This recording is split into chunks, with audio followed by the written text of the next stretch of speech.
All right, I'm not waiting for it. All right, we're here.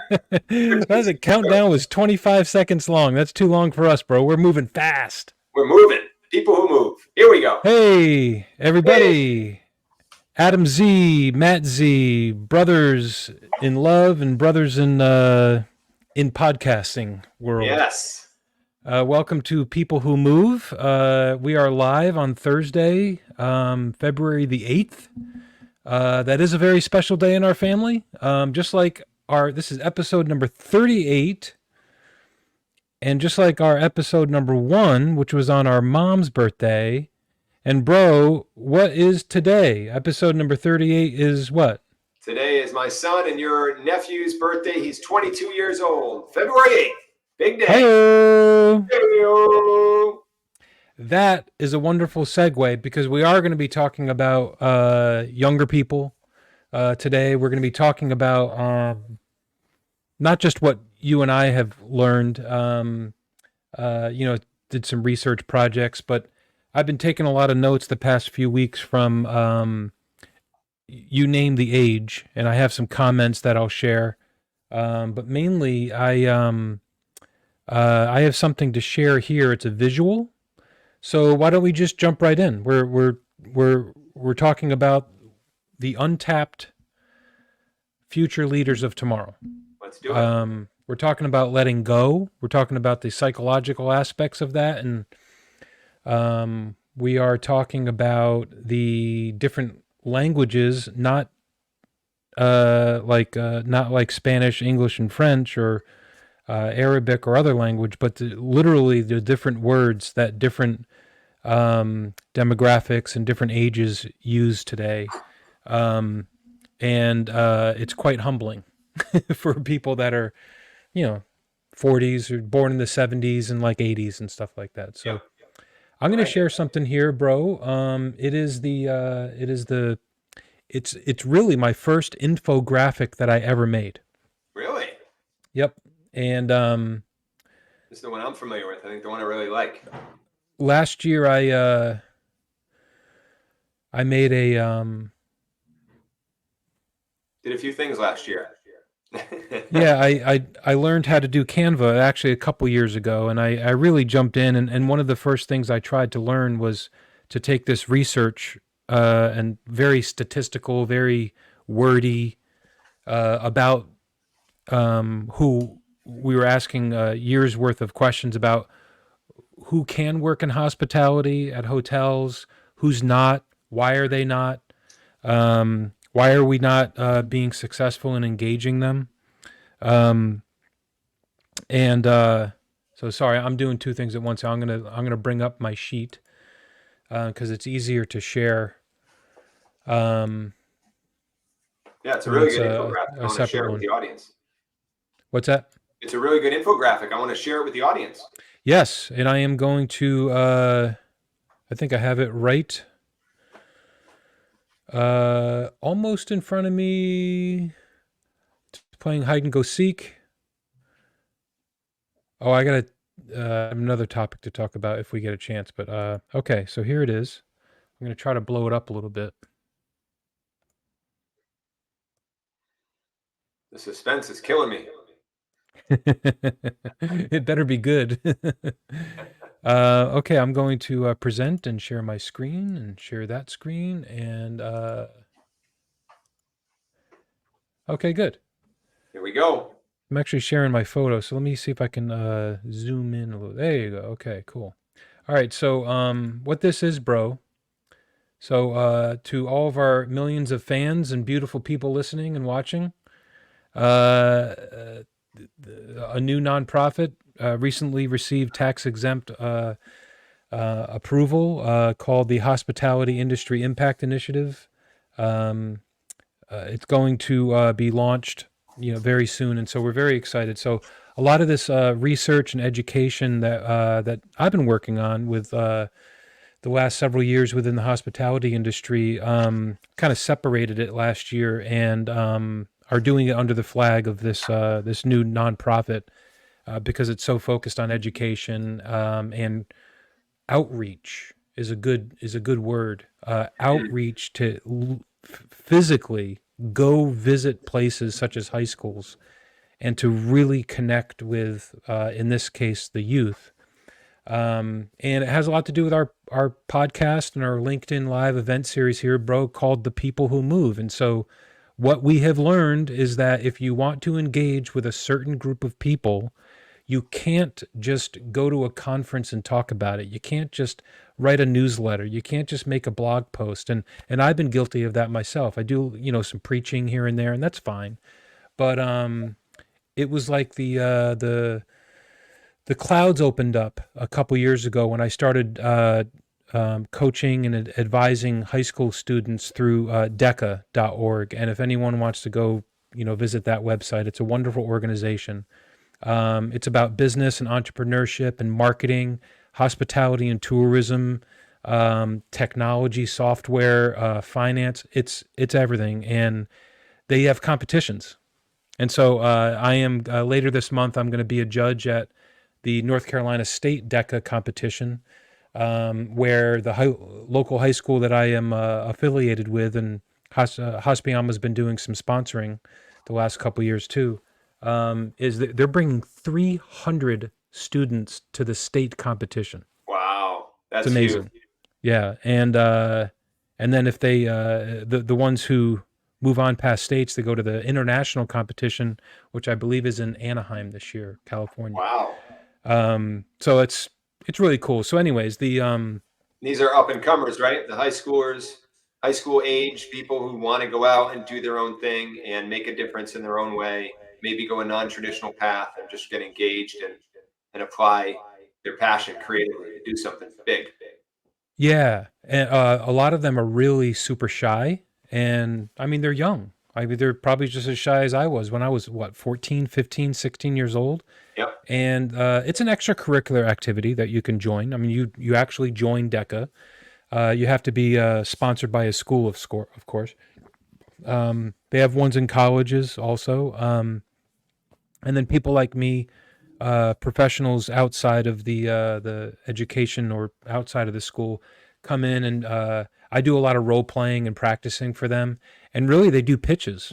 We should do a whole episode about what they do. And so they at these competitions, they have local and then regional and state and national ones.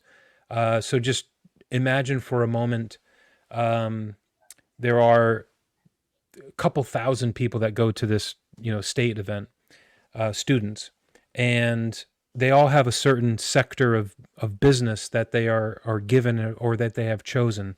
They have a written exam, and let's say they chose marketing essentials, Yep. right? And that they are given a sheet of paper with 10 minutes prep time Wow. that says, this is who you are. You are the director of marketing at a grocery store. Yep. And you are meeting with the owner of the grocery chain, and they are considering doing local deliveries. Or no, they have decided to do local deliveries with a new van. How do you get people to become aware of that? Yep. The local community. And they have 10 minutes to prepare. And bro, Wow. it's blown my mind. The creativity, the amazing capabilities that I know it's been a few years, but I don't remember having that much capability to conceptualize even that example, and then write down your notes, create some graphs, some visuals, and then they go and present to a stranger like me that's like 25, 30 years older than they are. And 10 minutes and to it's do the just, whole thing? 10 minutes? it's, what's that? 10 minutes is all you get to like plan it and execute it? The students get 10 minutes to know the scenario, Okay. and then they plan it in 10 minutes, and then they walk in and present their ideas to Wow. a judge. And then we Wow. have this very, structured and regimented judging criteria that we have to listen to. So I've learned a lot. I always tell them I learn more than they do, and I'm probably more nervous than they are. But I think I'm a pretty good judge. I put them at ease, and I just really want to get to their true self. And It's an amazing thing. That's not the point of today's DECA's not, but I can go on and on about DECA. Yeah. If anyone in the particularly in the hotel hospitality industry, if you own some hotels, if you manage some hotels, just text me or reach out to me, adam@hospiamo.com. I'll hook you up with the state organization at DECA if you're curious about connecting with high school students. There's a number of other hotel and hospitality related organizations that connect to the youth also. I'm not saying it's the best and only one, but there's plenty. So you just got to take some action, ask about it, and then connect. I have received so many benefits from it. And Wow.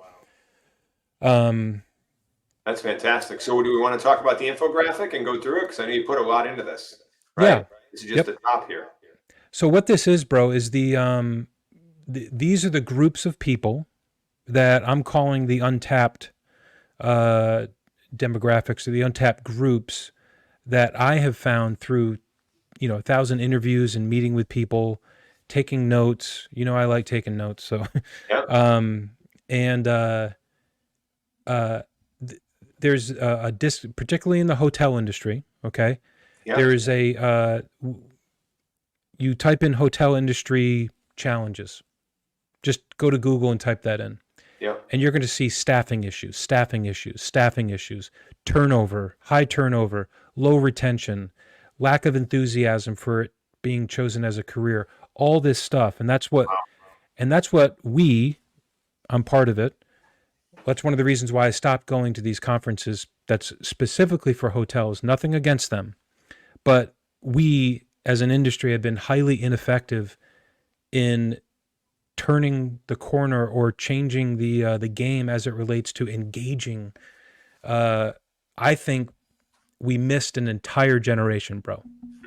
Wow. For those that are born like after 1985, 1990, we're calling them the millennials or whatever. From working at the hotel level, I think that we missed them. Yeah. And so moving on, what about these younger people that are like 10, 12, 15, 25? There are ways that the big conversations around the industry, how do we connect and get them excited about it? So I'm like, it's not just the youth. And so Right. I went through this process the last several years, and these are the groups. And so I'm just going to go one by one, and maybe you can ask me a couple questions about each one. The first, yes, is youth, the ages of 16 to 25, and I'm calling them the reverse coaches. So what do you mean by that? What I mean by that is that coaching in our generation has exploded over the past probably 10 or 12 years. And that's a good thing. There's life coaches, there's fitness coaches, there's executive coaches. Yep. It's a great thing. I mean, as people get older, you get all this experience and knowledge, and you can go to a company or you can go to an executive or a manager or anybody and say like, hey, this is my coaching program, and you can click here and do that. And I'll meet with you every week, and we'll make you better and whatever you want to get better. Right. So one of the first findings that I found was that, and I'm going to paraphrase a little bit or maybe interpret what I've heard, and I'm just going to speak very candidly with you and everyone here. They were like, stop offering us coaching. They're like, they are getting bombarded with people that are older than them that claim that they can coach them into success, and they can tell them all about the world, and I can prepare you for the next step in your life. And they're getting their parents involved, and they're like, they actually feel that they know more about what they know more about what they want. And that's not where the conversations have started from these coaches. Yep. They say, I know what you want, and I'm going to help you get there. And these younger people are saying, no, we got some things to teach you. Mm-hmm. Are you willing to admit that? Yep.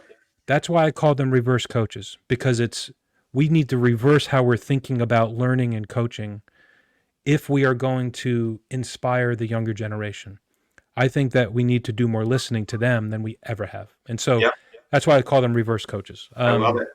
That makes sense. I say here that they must be heard. They're curious. They have extremely high this is the other thing. They have extremely high expectations for a positive workplace culture and leadership behaviors. They want to work for a person and a company that follows through with what they say on their website. because all the websites say the same. They all say we can promise you all the X, Y, and Z, but they want to live it. They want to live a life of purpose. Yeah. And they're That's not getting big. what they signed up for a lot of times, and so they're just leaving. Yep. So, and then a lot of the people that are complaining, they're always just complaining. Why do they leave? Oh, they don't want to work.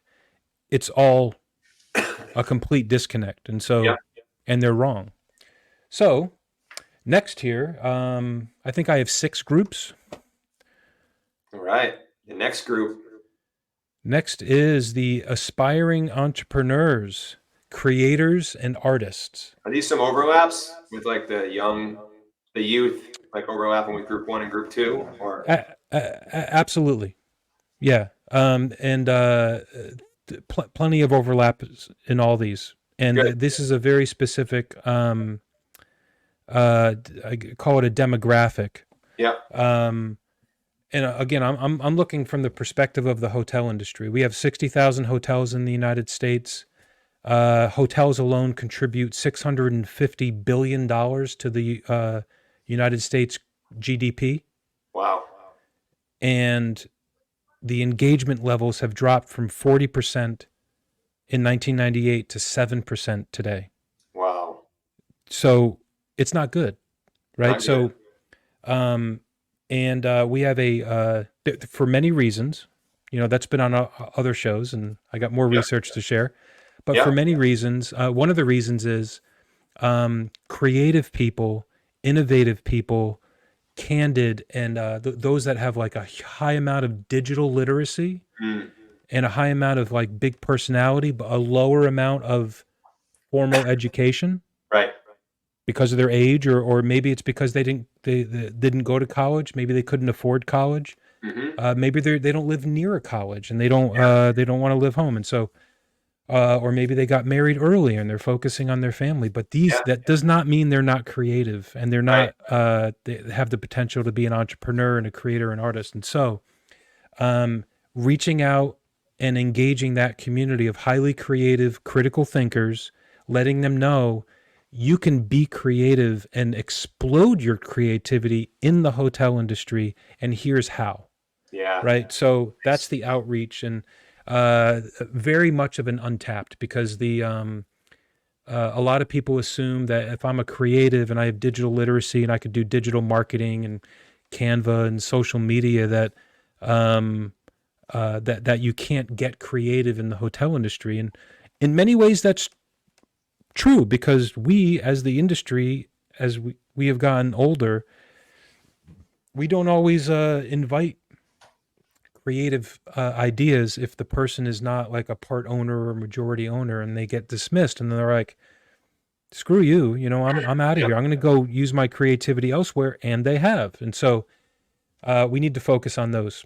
There's so much that can do in this industry. It's what makes the hotel industry not necessarily better, but very different from other service industries, because hotels, the guests actually stay for over 40 hours per stay. There's no other service industry where you literally move in for a temporary period. Yeah. And that very different mindset. And so and also the for decades, it's nowhere in the job descriptions for like a front desk agent or a housekeeper or a bartender to say, hey, can you help us manage our social media campaigns? Yeah.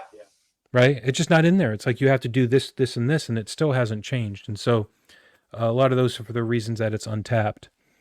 Next is something that we are working on actively with our friend John Cardonia, our regular guest here. Let me blow this up a little bit. See. Okay, there we go. Yep. And also, we are applying for some grants to reach out through HI3, the Hospitality Industry Impact Initiative. And this has to do with military veterans, U.S. Veterans, and specifically as it relates to the things that they learn in the military are fabulously transferable in the building industry and in the engineering industry, the design, And what are hotels if not just buildings with a lot more people than that are staying there longer, and the need to keep them safe and secure. Yeah. And then we got sustainability and environmental science going on that's blowing up, and that's a need for the planet and the environment for more knowledge. These military veterans go and they learn engineering. They learn that, and we've heard it from their mouth. Yep. It's still extremely hard to get a job in the hotel industry. Like, doesn't matter how much experience they have. They got a military in there.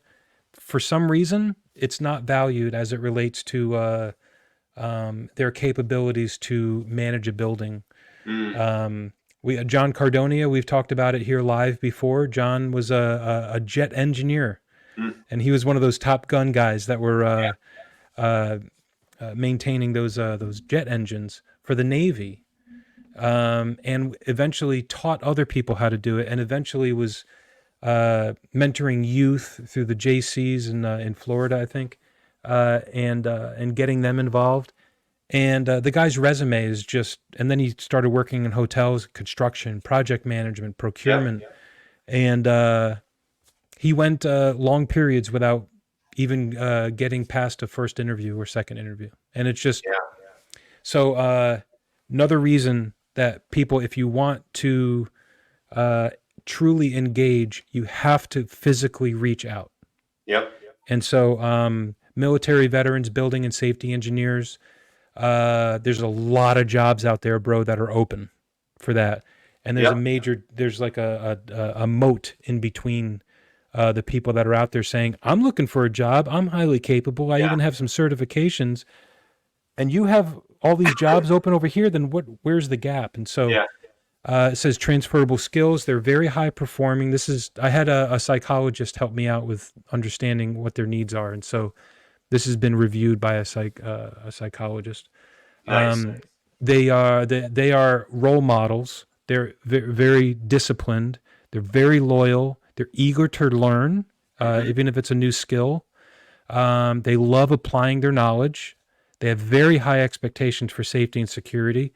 And they're just awesome leaders and team players, because that's what they, being in the military, in the armed forces, it's just beyond anything that we can really experience in business as far as being on a team when it's literally life or death, Wow. So it's a wonderful thing. And so that's that group of people.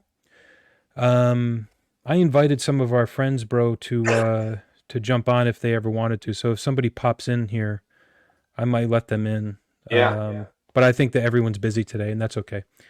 I'm just going to check real quick to see if anyone has reached out, but no. Okay, so next we have the current leadership under 50 years of age. So I put under 50 years of age, but it's really it could be over. Yeah. And that's somebody like me. Okay, that's somebody that like the general managers at the hotel level. Yeah. With a good amount of experience.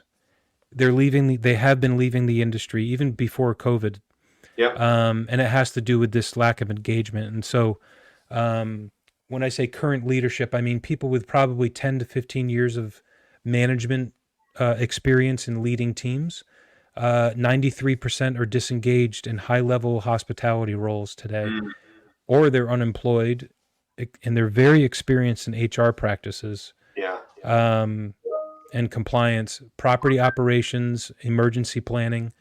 They're very motivated to share knowledge with the next generation.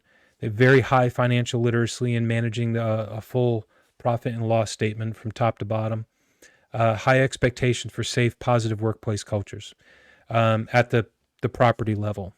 This is, and so that is a target market, I should say, untapped, because you have to actually reach farther for them, even though they're currently employed, if they are currently employed at a property, because they might already have one foot out the door.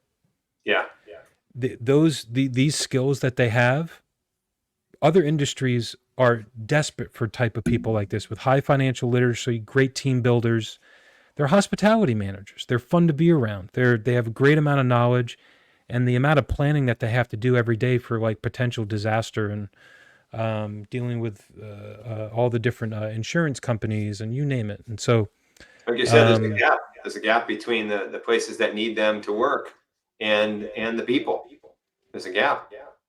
huge gap. And then if they currently are working as a general manager and they are working for a company where they perceive them as not being an engaging company, or maybe not, and it's a perception thing, right? Yep. It's might not even be true. If they perceive that they're like, well, I joined this company a couple years ago, and I remember somebody telling me that I was going to get a really good chance for getting bonuses every couple years, and I haven't gotten one. They don't even talk about it, stuff like that. So it's like that person might already be disengaged and out the door almost, and so you just got to reach a little bit farther to have these deeper conversations with them. And that's a big part of what we're doing here with this podcast and LinkedIn Live event, is by listening to them. Most of the people that we've had are fit this demographic here. Yep. Give them a platform. Yep. Give them a platform. And these are mentors too. These are the mentors that have their own networks. Okay, so this is quite a large. I have numbers to back this up, by the way, in the millions, but I don't know where I have that. But so this is women, Black, Hispanic, Indigenous, foreign-born, and influential, putting them in influential decision-making leadership roles. Okay, so on a very, I guess maybe macro level or superficial level, we can say that there's an inequity, like at the board level. We could say that there is a gap in pay with the genders. We could say that there's at the corporate level. For what we see, again, a lot of this is perception, is that it's mostly male, and they're missing that female presence. Or from several of my female friends, they say they just assume that we're always going to be in sales and marketing, instead of like CEO level, and that's very challenging. And so again, if they're perceived as not being engaged at a higher level, this particular group, I write here that they're very influential. They're culturally diverse voices with high emotional intelligence, motivated by flexibility. So like scheduling flexibility, not needing to do a 9 to 5. Trust is most. I think it was listed as number one. They want to work for somebody that they trust and also gives them trust and trust them. Having a platform to learn. They love to lead and they love to act and take action. They're underrepresented in leadership. And now it's very specifically written here as far as influential decision-making leadership roles. Okay, so I have many friends in the hotel industry that are at like I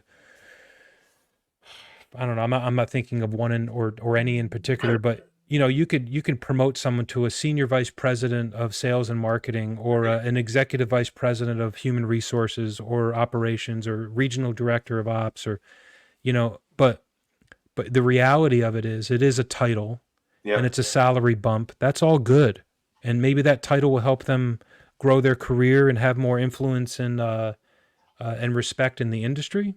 That you're going from a GM to a regional to a vice president role. That's all good. But as it relates to being influential in real decision making, such as we have a hotel in, let's say, St. Louis. The company's based in Atlanta. There's a hotel in St. Louis, and you get the people in the corporate office, and I've been a part of this for way too long and too much. But the people in the corporate office are all talking about St. Louis because they're like, hey, we got a hotel there that's doing really well. Let's go out and buy another hotel, or let's go take over management, another one. And then all of a sudden I got to jump to another meeting. You do? All right, for the time. We'll finish up. But this is actually physically going there and saying, listen, we want to know what you think about this hotel that we're thinking about taking over, rather than saying, you're great at your job, senior person, go take over this hotel after we already decide to do it. And so decision-making roles. Being involved is important. We have two more. All right. I didn't really know what to. There's a great book called Roar. I met the author at an event a couple years ago. Michael, I apologize, Michael, but look up Roar by Michael. Michael, exactly. He's the amazing human being. And he wrote a book called Roar into the Second Half of Your Life. Nice. And a lot of statistics. And these are people like maybe dad 10 years ago, you know, non-hospitality industry elders that are now unretiring. And the statistic blew my mind in that book. And it said that by the kids that were born that year, it was a couple years ago, they have a 50% chance of living to 100 years old. Nice. People that are born today. So that's fantastic. They're living longer, and we're going to be working much longer. And so a lot of people that retired, they're coming out. And so these are people that have a higher household income. They got savings. There is so much influence that these people can have in the hotel industry by using their experience and their mind. And they have a desire to reset. And the hotel industry, I think, and the hospitality industry is a great place to do it. Yeah, I agree. I got to jump to the other meeting, but finish up for the crowd. Finish up for the people. Last one is the Americans with Disabilities and Barriers to Employment. I'm talking about deaf and blind. Yep. People in wheelchairs. They are 100% capable. I have not found them to be disabled at all to be effective and impactful in the hotel and hospitality industry, and they get disregarded way too much. And so we will finish it up here. Right. And if anybody wants to come visit our website, hospitalityimpact.org, info@hospitalityimpact.org. I'm Adam Zembruski. This is my brother, Matt Zembruski, and thank you so much for listening. You got to go. I love you, bro. And this was awesome. And we'll do a follow-up another time. That sounds great. Love you. Bye, everybody. See ya. See ya.